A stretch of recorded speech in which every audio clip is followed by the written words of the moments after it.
Indian history and culture అంటే భారతదేశ చరిత్ర సంస్కృతికి సంబంధించి మనం క్లాసులు చెప్పుకోవడం జరుగుతుంది. ఐఎన్ఎం ఛానల్ మీకు అందించడం జరుగుతోంది. రెండు తెలుగు రాష్ట్రాల్లోని ఎస్ఐ కానిస్టేబుల్ ఎగ్జామ్స్కి, అలాగే ఏపీపీఎస్సి, టీఎస్పీఎస్సి గ్రూప్స్కి, వాటితో పాటే గ్రామ సచివాలయాలు త్వరలో నిర్వహించబోయే ఏపీపీఎస్సి గ్రామ సచివాలయాలకి, సచివాలయాలకి ఇది ఎంతో ఉపయుక్తకరంగా ఉంటుంది. అలాగే జూనియర్ లెక్చరర్స్, డిగ్రీ లెక్చరర్స్ ఇలాంటి ఎగ్జామ్ ప్రిపేర్ అయ్యే వాళ్ళకి కూడా చాలా ఉపయుక్తకరం. ఇది యూటిలైజ్ చేసుకుంటారని ఆశిస్తున్నాము. లాస్ట్ క్లాస్లో హరప్పన్ కల్చర్ లేదా ఇండస్ వ్యాలీ సివిలైజేషన్ సంబంధించి మనం కొన్ని వివరాలు చూడడం జరిగింది. సమకాలీన సంస్కృతులు ఏంటి, వాటి యొక్క ఎక్స్టెంట్ అంటే విస్తరణ ఎంతవరకు విస్తరించి ఉంది, ఇలాంటివి ఎన్నో మనం అంశాలని మనం లాస్ట్ క్లాస్లో చూసాము. అయితే ఇప్పుడు ఈ వీడియోలో, ఈ క్లాస్లో ముఖ్యంగా ఇండస్ సివిలైజేషన్కి ఆ పేరు ఎలాగ వచ్చింది, అలాగే ఆవిర్భావ సిద్ధాంతాలు ఏంటి అన్నది మనం ఈ క్లాస్లో చర్చిస్తూ ఉంటే, ముఖ్యంగా ఈ రెండు అంటే పేరు, ఆవిర్భావ సిద్ధాంతాలు ఈ పరంగా చూసినప్పుడు ఎగ్జామినేషన్ పాయింట్ ఆఫ్ వ్యూలో ఇవి కొంచెం అనలిటికల్ వేలో ఉంటాయి. ముఖ్యంగా అసెషన్ అండ్ రీజనింగ్ స్టేట్మెంట్ రూపంలో వచ్చే అవకాశాలు ఎక్కువ ఉంటాయి. కాబట్టి మొత్తం ఈ వీడియోని బాగా మీరు ఆకలింపు చేసుకుంటారని ఆశిస్తున్నాము. ఓకే, మనం క్లాస్లోకి వెళ్ళే ముందు ప్రతి ఒక్కరికి చెప్పింది మరొకసారి రిపీట్ చేస్తున్నామండి. మీరు ఇంతవరకు సబ్స్క్రైబ్ చేసి ఉండకపోతే ఈ ఛానల్ సబ్స్క్రైబ్ చేయండి, ఐఎన్ఎం ఛానల్ని. అట్ ది సేమ్ టైం మీరు ఈ షేర్ కూడా చేయండి. అలాగే మీకు నచ్చినప్పుడు లైక్ చేయండి. అట్ ది సేమ్ టైం మీకు ఏదైనా డౌట్స్ ఉన్నప్పుడు కామెంట్ బాక్స్లో మీరు కామెంట్ చేయండి. ఓకే, సో హరప్పన్ కల్చర్ లేదా ఇండస్ వ్యాలీ సివిలైజేషన్ సంబంధించి మనం కంటిన్యూస్గా చెప్పుకోవడం జరుగుతున్నాయి. ఇప్పుడు ఈ క్లాస్లో మనం చర్చించబోయే అంశాలు ఏంటని చూస్తే, పేరు ఎలా వచ్చింది, హరప్పన్ కల్చరా లేదంటే ఇండస్ వ్యాలీ సివిలైజేషన్ అంటున్నామో ఆ పేరు ఎలా వచ్చింది, రకరకాలుగా చరిత్రకారులు చెప్పిన ఏ అంశాలను చూస్తాము ఒకటి.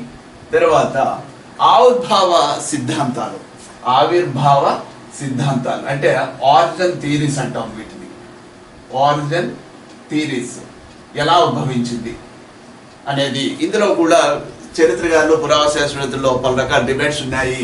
కొంతమంది ఏమో స్వదేశీ అంటారు, కొంతమంది విదేశీ, ఇండిజినస్ అంటారు, కొంతమంది ఏమో విదేశీ అని చెప్పడం జరుగుతుంది, ఫారిన్ అని చెప్పడం జరుగుతుంది. ఇవి మనం ఈ వీడియోలో చూడబోతున్నామండి. ఓకే, మొట్టమొదటిగా పేరు ఎలా వచ్చింది, అసలు రకరకాల పేర్లు ఉన్నాయండి, వీటికి రకరకాలుగా పిలుస్తూ ఉంటారు. మొట్టమొదటిగా మనం పేర్కొదగింది ఇండస్ వ్యాలీ సివిలైజేషన్ అంటే సింధు లోయ నాగరికత అని మొట్టమొదటిగా నామకరణం చేసిన వారు సర్ జాన్ మార్షల్ అండి. మార్షల్ ఈయన పురావస్తు శాఖ డైరెక్టర్ జనరల్.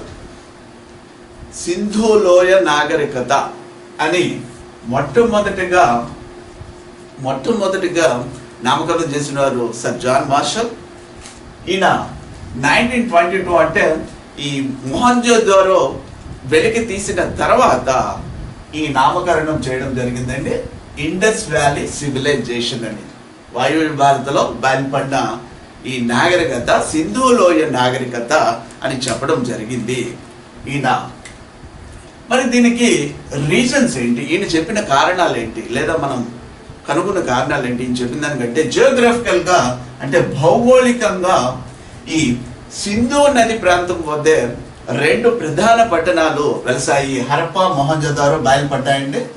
హరప్పా, మొహంజోదారో ఈ సింధు నది ఒడ్డున వీటి పక్కన బయలుపడ్డాయి. కాబట్టి దీనికి ఈ నాగరికత సింధు లోయ నాగరికత అని చెప్పడం జరిగింది. అలాగే రెండవ కారణం తీసుకుంటే, ఇది సింధు లోయ పరిసర ప్రాంతాల్లోనే చాలా ప్రదేశాలకు విస్తరించి ఉంది, విస్తరణ ఎక్కువగా ఉందండి. ఇది లాస్ట్ క్లాస్లో కూడా చూసాం దీని ఎక్స్టెంట్ అంతవరకు ఏంటన్నది విస్తరించి ఉంది. కాబట్టి దీన్ని సింధు లోయ నాగరికత అనడం సముచితమని సర్ జాన్ మార్షల్ పేర్కొనడం జరిగింది. ఇది అసెషన్ అండ్ రీజనింగ్ టైప్లో కానీ స్టేట్మెంట్ టైప్లో కానీ వచ్చే అవకాశం ఉందండి. అసెషన్ అండ్ రీజనింగ్ అంటే ఒక నిశ్చిత వాక్యం ఇస్తారు, ఒక స్టేట్మెంట్ ఇస్తారు, తర్వాత దానికి రీజన్ ఇవ్వడం జరుగుతుంది. ఇక్కడ చూడండి, జాన్ మార్షల్ 1922లో సింధు నాగరికతను మొదటగా పేర్కొంటూ మొట్టమొదటిగా పేరు ఇవ్వడం జరిగింది. ఇది అసెర్షన్ అనుకోండి, నిశ్చిత వాక్యం. దాని రీజన్ ఏంటంటే సింధు లోయలో నాగరికత సింధు లోయలో పలు స్థలాలు వెలుగుపడడంతో దీన్ని సింధు లోయ నాగరికత అన్నారు. లేదా సింధు నది దగ్గరలోనే మొహంజోదారో హరప్ప ప్రధాన పట్టణాలు వెలిసాయి, ప్రధాన పట్టణాలు బయలుపడ్డాయి. సో ఇలా 2 స్టేట్మెంట్స్ ఇచ్చి కింద వాటిని ఎలా ఇస్తారంటే ఏ అంటే అసెషన్ సరైంది, ఆర్ రీజన్ సరైంది, రెండిటికి కూడా వివరణ సరిపోతుంది, లేదంటే ఇలా కింద ఆప్షన్స్ వరుస ఉంటాయండి. ఇలాంటి వాటిలో వచ్చే అవకాశం ఉంటుంది ఇది. సో 1, 2 ఇదే సింధు సరస్వతి. ఓకే, సింధు సరస్వతి నాగరికతగా కొంతమంది చరిత్రకారులు దీన్ని వివరించడం జరిగింది. సింధు సరస్వతి నాగరికత ఏంటి? సరస్వతి అంటే ఈ సరస్వతి అనే పేరు మనకి ఋగ్వేదంలో ప్రత్యేకంగా పేర్కోవడం జరిగింది. ముఖ్యంగా ఘగ్గర్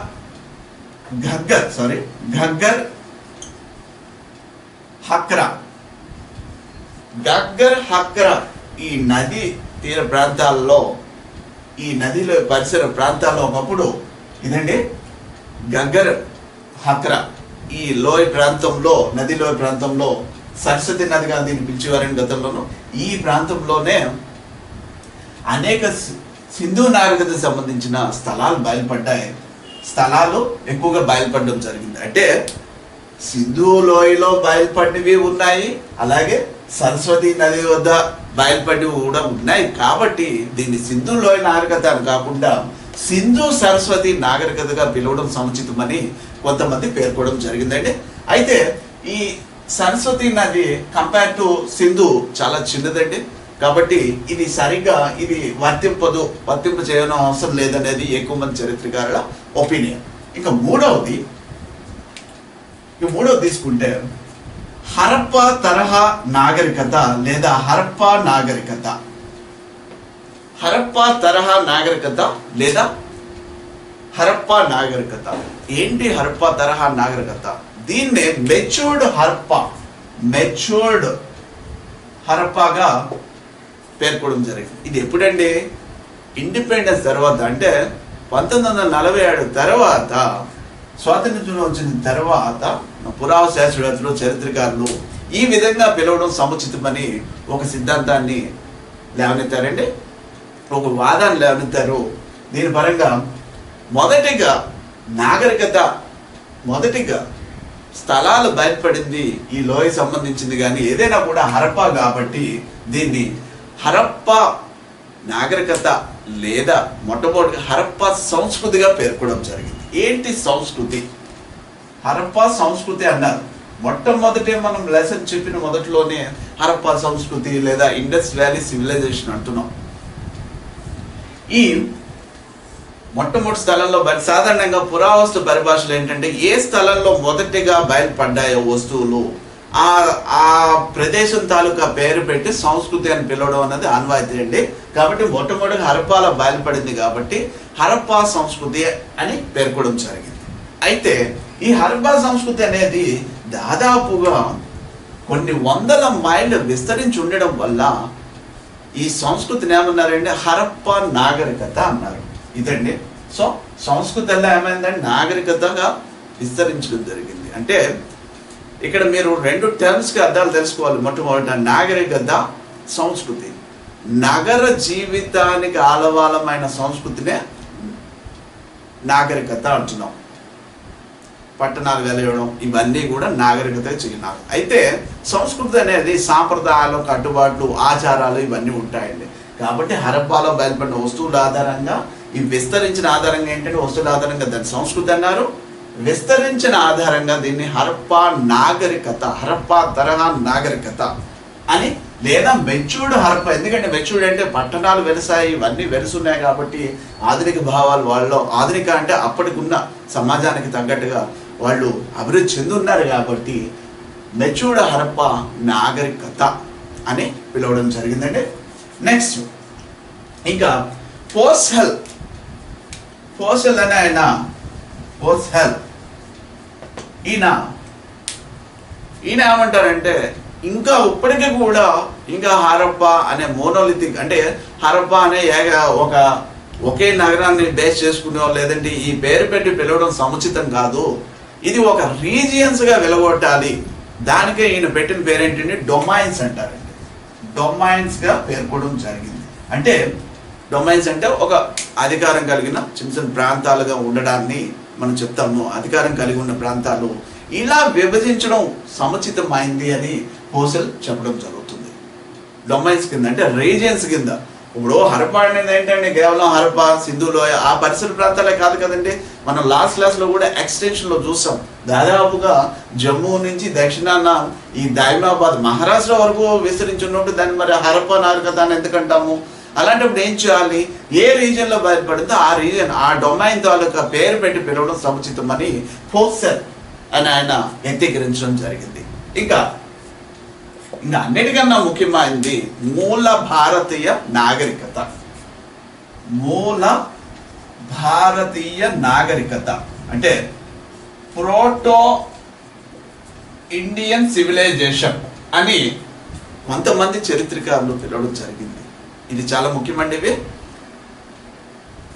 మూల భారతీయ నాగరికత, ప్రోటో ఇండియన్ సివిలైజేషన్. ఎందుకని మూల భారతీయ, మూల అని ఎందుకు అంటున్నారు అంటే మొట్టమొదటిగా మనకి నాగరిక సమాజాన్ని ఇంట్రడ్యూస్ చేసింది ఈ హరప్పా తరహా నాగరికత, లేదంటే ఇండస్ వ్యాలీ సివిలైజేషన్. కాబట్టి దీన్ని మన నాగరిక జీవితాన్ని, మన నాగరికతకు మూలం కాబట్టి మూల భారతీయ నాగరికతగా పేర్కొనాలని అత్యధిక మంది అభిప్రాయపడ్డారు.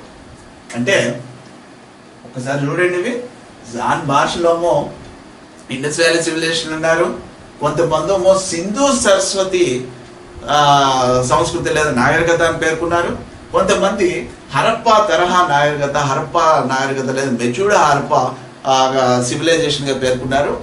మరి హోసెల్ అని ఆయన వీటిని డొమైన్స్ కింద విడగొట్టి ఈ పేరు పెట్టి పిలవాలని పేర్కొన్నారు.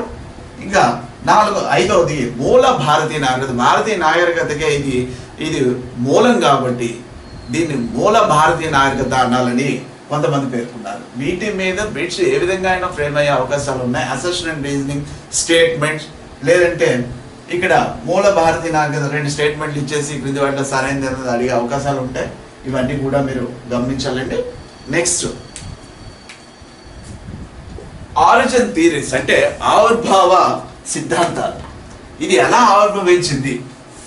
ఇది స్వదేశీనా విదేశీనా? కొంతమంది అనుభవం ఇది విదేశీ సంస్కృతి అంటారు, విదేశీ సివిలైజేషన్ అని చెప్పడం జరుగుతూ ఉంటుంది. కొంతమంది ఇది స్వదేశీయమైంది అని చెప్పడం జరుగుతుంది. ఇప్పుడు మన క్లాస్లో చూద్దాం ఏంటంటే ఫస్ట్ ఆరిజిన్ థియరీస్లో అంటే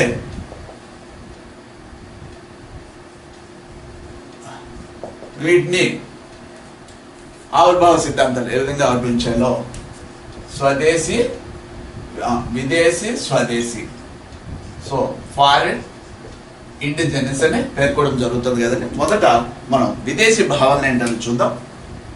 విదేశీ ఇందులో మనం ప్రత్యేకించి విదేశం నుంచే భారతదేశానికి వచ్చింది అని పేర్కొనే వాళ్ళలో ముఖ్యులు వీలర్, కౌశాంబి. వీరిరువురు కూడా ఇది సింధులోయ నాగరికత లేదా హరప్పా సంస్కృతి అనేది విదేశాల నుంచి మాత్రమే వచ్చింది అని పేర్కోవడం జరిగిందండి. మొదటిగా వీళ్ళని మనం తీసుకుంటే ఈయన మెసొపటోమియా ద్వారా, అంటే ఇరాక్, ప్రస్తుత నామం ఇరాక్, మెసొపటోమియా ద్వారా ఇది వ్యాప్తి చెందింది. మెసొపటోమియా ఎందుకంటే మనం తర్వాత లెసన్స్లో చూస్తామండి, మెసొపటోమియాకి మనకి సంబంధాలు, వర్తక వాణిజ్యాలు ఇవన్నీ కూడా అక్కడి నుంచే భారతదేశానికి, వాయువ్య భారతదేశానికి వ్యాప్తి చెందింది మెసొపటోమియన్ ద్వారా. ఓకే, మెసొపటోమియన్ ద్వారా భారతదేశానికి వ్యాప్తి చెందింది కాబట్టి ఇది ఖచ్చితంగా విదేశీ సంబంధించింది, స్వదేశం కాదు ఆవిర్భావం అనేది ఉంది.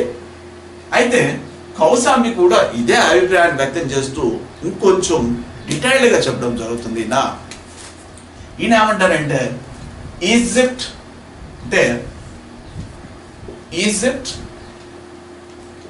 మెసొపటోమియా సింధు. ఈ మూడిటి తాలూకా సీల్స్ అంటే ముద్రలు పరిశీలించిన వాటి మీద ఉన్న బొమ్మల ఆధారంగా ఈయన కొన్ని వివరణలు ఇవ్వడం జరిగింది. వాటితో బాటే విదేశీ అని చెప్పడానికి వాటితో బాటే అతి ముఖ్యమైనవి ఆయన చెప్పడం జరిగిందండి. 7000 BC నాటికి, అంటే ఇది నియోలిథిక్ కాలం అండి. నియోలిథిక్ అంటే నూతన నవీన శిలాయుగ సమయంలో పాలస్తీనాలోని జెరికో, అలాగే టర్కీలోని చతత్ హుయిన్ చాలా ముఖ్యమైనటువంటివి ఈ థియరీలో. హుయూన్, పాలస్తీనాలోని జెరికో, టర్కీలోని చతత్ హుయిన్, ఈ రెండు ప్రదేశాల్లో కూడా ఒయాసిస్లు అంటే ఎడారి ప్రాంతాలు ఒయాసిస్ల ఆధారంగా, నీటి వనరుల ఆధారంగా పంట ఉత్పత్తి మొదలైనది అని ఇక్కడ గుర్తించడం జరిగిందండి. మరలా చెప్తున్నాం, ఒకసారి చూడండి. ఇవి క్రీస్తు పూర్వం 7000 నాటికి పాలస్తీనాలో జెరికో, టర్కీలోని చతత్ హుయిన్, ఈ ప్రదేశాలలో ఒయాసిస్లు ఆధారంగా, ఒయాసిస్లు నీటి వనరుల ఆధారంగా ఇక్కడ పంట ఉత్పత్తి వ్యవసాయం మొదలైంది. ఓకే, ఈ మొదలైన వ్యవసాయం ఏమైందండి, జనాభాగా అవసరాలు తీర్చట్టుగా వీళ్ళకి జనాభాకి తగ్గట్టుగా ఆ ఉత్పత్తి ఉండడం లేదు. జనాభా పెరిగిపోవడం, వ్యవసాయం అభివృద్ధి చెందడం, జనాభా పెరిగిపోయింది. ఈ జనాభా పెరిగినప్పుడు వీళ్ళు నీటి వనరులు ఉన్న ప్రదేశాల కోసం వెళ్ళడం జరిగింది. ఆ ప్రదేశాలే ఎక్కడెక్కడికండి, ఒకటి మెసపటోమియా అంటే యూఫ్రటీస్ టైగ్రిస్ నదీ పరివాహ ప్రాంతానికి, అలాగే ఈజిప్ట్ నైలు నదీ పరివాహ ప్రాంతానికి, సింధు లోయ వాయువులోని సింధు లోయ ప్రాంతానికి విస్తరించడం జరిగింది అని చెప్పడం జరిగింది. చూసారండి, ఇక్కడ పాలస్తీనా టర్కీల నుంచి వాళ్ళు వ్యవసాయ నిమిత్తం నీటి వనరుల నిమిత్తం 3 ఏరియాలకు వెళ్ళడం జరిగింది. మెసపటోమియా యూఫ్రటీస్ టైగ్రిస్ నది లోయ ప్రాంతానికి, ఈజిప్షియన్ లోమో నైల్ నది లోయ ప్రాంతానికి, అక్కడికి ఈజిప్ట్ వద్దకి, అలాగే కొంతమంది సింధు లోయ ప్రాంతానికి వెళ్ళిపోవడం జరిగింది. ఈ విధంగా విస్తరించింది సింధు లోయ నాగరికత. కాబట్టి ఇది విదేశీయమైందని చెప్పడం జరుగుతుందండి. ఎవరు? కౌసాంబి. ఈ కౌసాంబి దండి ఇదంతా కూడాను వీళ్ళనేమో మెసపటోమియా నుంచి వచ్చిందని ఆయన చెప్పడం జరిగింది. ఓకే, ఈ విధంగా ఇది విదేశీయమైంది అనేది ఇక్కడ ఈ కంక్లూజన్ రావచ్చు. నెక్స్ట్, ఇంకా మరి స్వదేశీ ఏంటి? స్వదేశీవాదాన్ని ఎవరెవరు బలపరిచారు? అసలు స్వదేశీవాదం అంటే ఏంటి? స్వదేశీవాదం అనేది ప్రత్యేకించి మనం ఘోష్, ఆల్చిన్స్, ఏఎల్ బాషం ఈ ముగ్గురిని కూడా ప్రత్యేకించి మనం పేర్కోవచ్చు అండి. ఘోష్, ఆల్చిన్స్, బాషం వీళ్ళు ఏమంటారంటే హరప్పా నాగరికత, హరప్పా సంస్కృతి లేదా ఇండస్ వ్యాలీ సివిలైజేషన్ అనేది ఇది స్వదేశీయమైంది, ఇండిజినస్, ఇక్కడే పుట్టింది, ఇక్కడే ఆవిర్భవించిందని చెప్తున్నారు. ఘోష్ ఏమంటారంటే ఈయన సోథీ కల్చర్ ఆధారంగా, సోథీ కల్చర్ అంటే ఇదండి గుజరాత్, తర్వాత రాజస్థాన్, సింధ్, పంజాబ్, బలూచిస్తాన్ ఈ ప్రాంతాల్లో ఏర్పడిన సంస్కృతి. ఇది ప్రీ హరప్పన్ అంటే హరప్పాకి ముందు దశకు చెందింది. ప్రీ హరప్పన్ అంటామండి దీన్ని. ఈ హరప్పాకి ముందు దశకు చెందిన గ్రామీణ సంస్కృతి ఎక్కడ బయలుపడిందండి? వాయువ్య భారతంలో బయలుపడింది. బలూచిస్తాన్, అలాగే రాజస్థాన్, గుజరాత్, సింధు, పంజాబ్ ఈ ప్రదేశాల్లో బయలుపడిన ఈ సంస్కృతి ఆధారంగా తీసుకుని ఈయన ఇది స్వదేశీయమైంది అంటే ప్రీ హరప్పా. ఇది మనకి నెక్స్ట్ క్లాస్లో వస్తాయండి హరప్పా దశలు ఇవన్నీ కూడా. హరప్పాకి ముందు దశ స్వదేశంలోనే ఉంది కాబట్టి ఇది స్వదేశీయమైంది, హరప్పా నాగరికత స్వదేశీయమైంది అని చెప్పింది ఘోష్. దేని ఆధారంగా అండి? సోది సంస్కృతి ఆధారంగా. ఒకటి. ఇంకా రెండు, ఆల్చిన్స్ కూడా ఇదే అభిప్రాయాన్ని స్వదేశీయమైంది అభిప్రాయం అని చెప్తూనే ఇది అకస్మాత్తుగా ఉద్భవించింది. ఇమ్మీడియట్గా ఇది ఉద్భవించడం జరిగింది అనేది యాక్సిడెంటల్గా ఉద్భవించింది అని చెప్పడం ఈయన ఆల్చిన్స్ చెప్పడం జరుగుతుందండి. ఇంకా భాషం భాషం అని ఈయన చెప్పింది సింధు లోయ ప్రజలు తరతరాలుగా ఇక్కడే ఉన్నవాళ్ళు, వీళ్ళు సిటీస్ నిర్మించిన వాళ్ళు కూడా ఈ స్వదేశస్తులే, స్వదేశీ వాళ్ళే.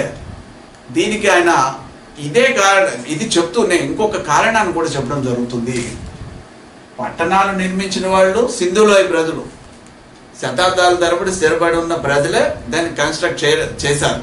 వాటితో పాటే ఈ బలూచిస్తాన్ అనే ప్రాంతంలోని గ్రామీణ పల్లె పునాదులు, గ్రామీణ సమాజాలు కూడా ఈ సిటీస్ అభివృద్ధి చెందుతున్న క్రమంలోనే ఇంకా ఉన్నాయి. కాబట్టి ఖచ్చితంగా అంటే ఈ బలూచిస్తాన్ ఏరియాలో ఏంటంటే ఈ గ్రామీణ సమాజాలు మనకి వెలికి రావడం జరిగింది. అంటే దీన్ని ఎలా ఎగ్జాంపుల్ రావచ్చు అంటే, ఇప్పుడు మన పట్టణాలు ఉన్నాయి, పట్టణాలు సైమల్టేనియస్గానే పల్లెలు కూడా ఉన్నాయి. ఇది గమనించాలి మీరు. అలాగే పల్లెలు అభివృద్ధి చెందుతున్నప్పుడే ఈ పట్టణాలు అభివృద్ధి చెందాయి. కాబట్టి ఈ రెండు సైమల్టేనియస్గా అభివృద్ధి చెందాయి కాబట్టి ఖచ్చితంగా ఇది స్వదేశీయమైంది అని చెప్పింది ఎవరండి? భాష. అయితే చూడండి, ఇక్కడ ఘోష్ అనేది స్వదేశీ కల్చర్ ఆధారంగా తీసుకుని ఈయన స్వదేశీయమైందని చెప్పడం జరిగింది. ఆల్చిన్ కూడా ఇది స్వదేశీయమైంది, అకస్మాత్తుగా ఉద్భవించిందని చెప్పడం జరిగింది. ఇంకా భాషం వచ్చేసి ఈయన అనేక శతాబ్దాల తరబడి ప్రజలు నివసించి ఉన్న వీళ్ళే ఇక్కడ ఈ పట్టణాలు నిర్మాణం చేశారు అని చెప్తూనే, నగరాల నిర్మాణం చేశారని చెప్తూనే పల్లె జీవితం కూడా సమకాలీనంగా అభివృద్ధి చెందింది, దాని తర్వాత కూడా కొనసాగిందని చెప్పడం జరిగిందండి భాష. మరి ఈ డిబేట్స్లో మనం సమీక్షించుకుంటే, దీన్ని ఏమంటామంటే ఎస్టిమేట్ చేయడం అంటామండి. ఈ డిబేట్లో ఫైనల్గా ఏంటి సమీక్ష, ఇది నిజంగా స్వదేశీయమైందా విదేశీయమైందా? ఇప్పుడు మనకి డౌట్ ఉండిపోతుంది. ఈ డౌట్ను ఫైనలైజ్ చేసుకుందాం. ఖచ్చితంగా చెప్పాలి అంటే ఇది స్వదేశీయమైందనే చెప్పాలండి. కారణం ఏంటంటే, వాయువ్య భారత్లోని వెలసిన ఈ నాగరికత మొదటిగా పల్లె సమాజం, ఫస్ట్ ఏంటంటే పల్లె జీవితం సంబంధించింది, విలేజ్ లైఫ్ స్టైల్లో ఉన్నది. తర్వాత దశకు వచ్చేప్పటికి, అంటే ఇది ప్రీ హరప్పా దశ అంటామండి. తర్వాత దశకు వచ్చేప్పటికి ఏమైందండి, సివిలైజేషన్ మొదలైపోయింది, నాగరిక జీవితం మొదలైంది, పట్టణాలు ఏర్పడడం జరిగింది. అంటే వీటి నుంచి మన అభివృద్ధికి మనమే తీసుకుందామండి. ఇక్కడ మన అభివృద్ధి ప్రాచీన కాలం అంటే అంత 80s ఎలా ఉంది, లేదంటే 90s ఎలా ఉంది, ఇలా తీసుకున్నప్పుడు 2000 ఎలా ఉంది, అభివృద్ధి తెలుస్తుంది కదండి. ఇది అంతే. పురావస్తు తవ్వకాల్లో కూడా కింది లేయర్ మీద పై లేయర్ తవ్వినప్పుడు భూముల్లో లేయర్స్ ఉంటాయి. ఇలా వచ్చేటప్పటికి ఏమవుతుందంటే మనకి లేయర్ ప్రకారం కూడా ఇది మనకి తెలుస్తూ ఉంటుందండి. కాబట్టి ఫస్ట్ పల్లె జీవితాన్ని అది అభివృద్ధి చెందుతూనే పట్టణ జీవితాన్ని కూడా కొనసాగించారు. ప్రత్యేకించి కొన్ని లక్షణాలు వీళ్ళకు ఉన్నాయండి. ముఖ్యంగా మనం మొట్టమొదటి క్లాసులో చెప్పిన కాంటెంపరీ సంస్కృతుల్లో ఏమన్నామంటే మెసపటోమియాలతోటి, ఈజిప్ట్ తోటి సమకాలీన సంబంధాలు వీళ్ళకి ఉన్నాయి, సమకాలీనమైన నాగరికతలు కూడా అన్నాం. అంటే ఇప్పుడు మనం ఉన్నాం ఇక్కడ, మనకి సమకాలీనంగా అమెరికాలో జీవితాలు ఎలాగ ఉన్నాయి, అలాగే వర్తక వాణిజ్యాలు మనకి వాళ్ళకి ఉన్నాయి కదండి, చైనాకు ఉన్నాయి. ఇలాగ సమకాలీనంగా ఒకరికొకరుగా ఉన్నప్పుడు ఒకరి ప్రభావం ఒకరి మీద ఉంటుంది. అది పక్కన పెడితే ఆ ప్రభావాన్ని దాటుకుని కొన్ని ప్రత్యేకతలను చాటడం జరిగింది. అదే నగర ప్రణాళిక. అంటే టౌన్ ప్లానింగ్ సిస్టంలో ఇది చెస్ బోర్డ్ టైప్లోనూ కన్స్ట్రక్షన్ ఉందండి. దీనికి ఇదే సాటి. 2 డ్రైనేజ్ సిస్టమ్ ఉంది, మురుగునీటి పారుదల. ప్రపంచంలో ఏ వ్యవస్థకి లేనిది మురుగునీటి పారుదల వ్యవస్థ సమకాలీన నాగరికతలో ఒక క్రీట్ సంస్కృతి. అది పక్కన పెడితే ఈ మెసపటోమియా, ఈజిప్ట్ వీటి లేని ప్రత్యేక సంస్కృతి మురుగునీటి పారుదల, డ్రైనేజ్ సిస్టమ్ అనేది హరప్పా ఈ నాగరికతకి సంబంధించింది. కాబట్టి ఇలాంటి ప్రత్యేక లక్షణాలు ఎన్నో ఉన్నాయి. ఇవన్నీ మనం వీటి యొక్క క్యారెక్టరిస్టిక్ ఫీచర్స్, సైలెంట్ ఫీచర్స్లో వీటిలో చూస్తామండి ఫర్దర్గాను. ఇక్కడ మనం చిన్న విషయం చెప్పుకోవడం కాబట్టి ఇంత ఎలాబరేట్గా అవసరం లేదు. ఇలాంటి ప్రత్యేకతలు ఎన్నో ఉండడం వల్ల దీన్ని ఖచ్చితంగా స్వదేశీయమైంది అనేది అత్యధికుల అభిప్రాయం అంటే. అయితే కొద్దో గొప్ప తీసివేయలేనిది విదేశీయుల ప్రభావం. ఇందాక ముందరే చెప్పా, విదేశీ ప్రభావం అంటే వర్తక వాణిజ్యాలు, ట్రేడ్ అండ్ కామర్స్ మనం హరప్ప సివిలైజేషన్లో జరిగాయండి. సాధారణంగా వర్తక వాణిజ్యాలు జరిగినప్పుడు ఏమవుతుందండి, వాటితో పాటు సాంస్కృతిక సంబంధాలు కూడా రిలేషన్లో ఉంటాయి. కాబట్టి ఒకళ్ళ ప్రభావం ఒకటి ఖచ్చితంగా ఉంటుంది. మెసపటోమియన్ తోటి, మనం సుమేరియన్ తోటి వర్తక వాణిజ్యాలు చేయడం జరిగింది. ఇవన్నీ చేసినప్పుడు వాళ్ళ యొక్క విధానాలు, మన యొక్క విధానాలు వాళ్ళ యొక్క విధానాలు మన మీద ప్రభావాలు సాంస్కృతికంగా కూడా చూపించే అవకాశం ఉంది. కాబట్టి కొద్దిగా ప్రభావం చూపెడుతుంది విదేశీయత, కానీ అత్యధికమైన దీని ఆరిజిన్ తీసుకుంటే స్వదేశీయమైందనే చెప్పవచ్చు అండి. ఇదండి ఫైనల్గా మన ఇచ్చే కంక్లూజన్. సో ఒకసారి మనం ఇప్పుడు చెప్పుకున్న క్లాస్ని ఒకసారి సమ్మరైజ్ చేసుకుందాం. సారాంశం ఏంటని చూస్తే, మొదటగా హరప్పన్ కల్చర్ లేదా ఇండస్ వ్యాలీ సివిలైజేషన్ అనే ఈ పేర్లు ఎలాగ వచ్చాయన్నది రకరకాల పేర్లు మనం చూసామండి. పేర్లు ఒక్కొక్కళ్ళు మార్షలేమన్నారు, ఇలా తదితరులు అందరివి కూడా మూల భారతీయ నాగరికత, కొంతమంది పోషాలు, కొంతమంది డొమైన్ కింద విభజించాలని, అలాగే కొంతమంది హరప్పా దర్హా నాగరికత, మెచూర్ నాగరికత, లేదంటే సింధు సరస్వతి నాగరికత అని కొంతమంది పేర్కోవడం జరిగింది. ఇన్ని రకాల పేర్లు వీటికి ఉన్నాయండి. అయితే మరి ఇంతలాగా ఆవిర్భవించిన సంస్కృతి ఇన్ని దాదాపుగా శతాబ్దాల తరబడి ఇది ఆవిర్భవించిన సంస్కృతి, మరి ఆరిజిన్ మీద కూడా ఆవిర్భావ సిద్ధాంతాల మీద కూడా పలు రకాలుగా ఉన్నాయి. అవి స్వదేశీ విదేశీ అని చూసాం. స్వదేశీ వాదన, విదేశీ వాదనలో మనం ముఖ్యంగా వేలర్ని అలాగే కౌసాంని పేర్కొన్నాం. స్వదేశీ వాదనకు వచ్చేప్పటికి మనం భాషంని, అలాగే ఆల్చిన్స్, ఘోష్ ఇలాంటి వాళ్ళని పేర్కొనడం జరిగింది. ఇవి ఎలా ఉద్భవించాయో చూసాము. ఈ స్వదేశీ ఏదైతే ఫైనల్గా మనం తేల్చాము. ఓకేనండి. నెక్స్ట్ వీటి మీద వీటిని ఎక్కువగా మాత్రం స్టేట్మెంట్ రూపంలోనూ వచ్చే అవకాశాలు ఎక్కువ ఉంటే, డైరెక్ట్ ఫ్యాక్ట్ అనేది తక్కువ అండి స్టేట్మెంట్స్ మనం. కాబట్టి మొత్తం క్లాస్ని త్వరగా ఫాలో అవ్వండి. ఫాలో అయితే ఇంకా మీకు మొత్తం ఈ వివరాలు ఇంకా అంతూ ఉంటాయి. కాబట్టి ఓకేనండి. నెక్స్ట్ మనం హరప్పాకి సంబంధించి, హరప్ప నాగరికతకి సంబంధించి బయలుపడిన విధానాలు ఏంటి, వీటి యొక్క పీరియడ్ ఏంటి, డేట్ ఏంటి అనేది నెక్స్ట్ క్లాస్లో చూస్తాం. ఓకేనండి. బాయ్.